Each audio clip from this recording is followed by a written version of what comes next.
Welcome back दोस्तों।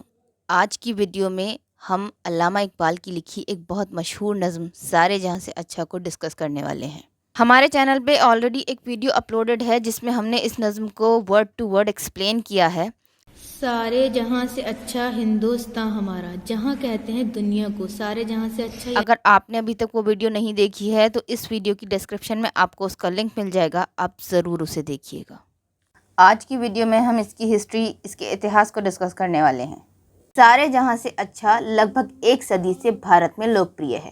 सारे जहां से अच्छा हिंदुस्तान हमारा, सारे जहां से अच्छा हिंदुस्तान हमारा।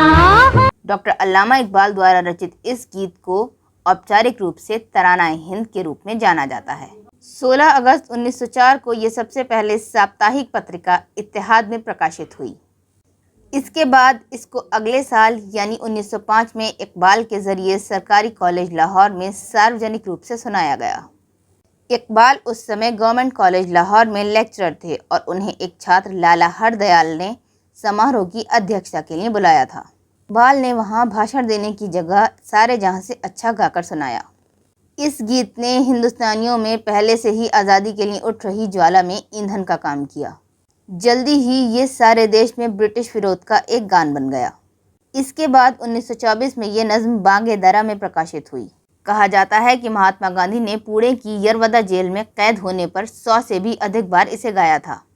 सिर्फ इतना ही नहीं, पहले भारतीय अंतरिक्ष यात्री राकेश शर्मा ने 1984 में तत्कालीन प्रधानमंत्री इंदिरा गांधी को ये बताने के लिए कि भारत अंतरिक्ष से कैसा दिखता है, इसी गीत की पहली पंक्ति का इस्तेमाल किया था। ऊपर से भारत कैसा दिखता है आपको? जी, मैं बगैर किसी झिझक के कह सकता हूँ कि सारे जहां से अच्छा दिखता है।